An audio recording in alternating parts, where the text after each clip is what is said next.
ರಾಜ್ಯ ವಿಧಾನಸಭೆಯ ಕಲಾಪ ಇಂದು ಮುಂದುವರೆದಿದ್ದು ಮೊದಲಿಗೆ ಪ್ರಶ್ನೋತ್ತರವನ್ನು ಕೈಗೆತ್ತಿಕೊಳ್ಳಲಾಗಿದೆ.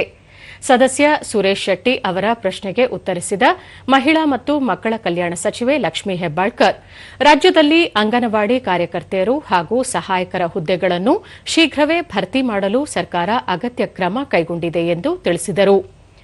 ಯಾವುದೇ ಅಂಗನವಾಡಿಗಳಲ್ಲಿ ಹುದ್ದೆಗಳು ಖಾಲಿ ಇದ್ದರೆ ತಕ್ಷಣವೇ ಭರ್ತಿ ಮಾಡಿಕೊಳ್ಳಲಾಗುತ್ತಿದೆ. ಅಂಗನವಾಡಿಗಳಿಗೆ ಬಡ ಮಕ್ಕಳು ಹೆಚ್ಚಿನ ಸಂಖ್ಯೆಯಲ್ಲಿ ಬರುವುದರಿಂದ ಅವರಿಗೆ ತೊಂದರೆಯಾಗದಂತೆ ವ್ಯವಸ್ಥೆ ಮಾಡಲಾಗುತ್ತಿದೆ.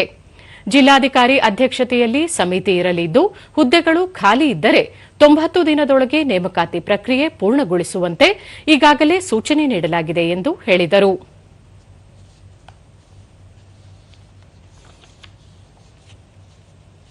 ವಿಡಿಯೋ ಕಾನ್ಫರೆನ್ಸ್ ಮುಖಾಂತರ ಮಾತನಾಡಿ ಹೋದ ಡಿಸೆಂಬರ್ ಅಧಿವೇಶನದ ನಂತರನೇ ಯಾವುದೇ ಒಂದು ಹುದ್ದೆ ಖಾಲಿಯಾದ 90 ದಿನದ ಒಳಗಡೆ ಈ ಪ್ರಕ್ರಿಯೆ ಎಲ್ಲ ಮುಗಿಬೇಕು ಅಂತ ಈಗಾಗಲೇ ನಾವು ಡೈರೆಕ್ಷನ್ ಕೊಟ್ಟಿದ್ದೇವೆ.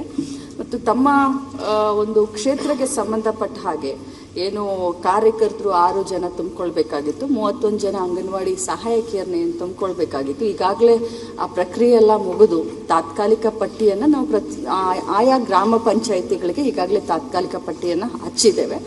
ಇನ್ನೊಂದು ವಾರದಲ್ಲಿ ಇದು ಆಯ್ಕೆ ಪ್ರಕ್ರಿಯೆ ಸಂಪೂರ್ಣವಾಗಿ ಮುಗಿಯುತ್ತೆ. ಜೊತೆಯಲ್ಲಿ ತಾವು ಒಂದು ಮಾಹಿತಿಯನ್ನು ಕೇಳಿದ್ರಿ, ಯಾರು ಆಯ್ಕೆ ಆಗಬೇಕು ಕಾರ್ಯಕರ್ತರಾಗಲಿ ಸಹಾಯಕಿಯರಾಗಲಿ ಅವರು ಆ ಊರಿನ ವಾಸಿಗಳಾಗಿರ್ಬೇಕು, ನಿವಾಸಿಗಳಾಗಿರಬೇಕು.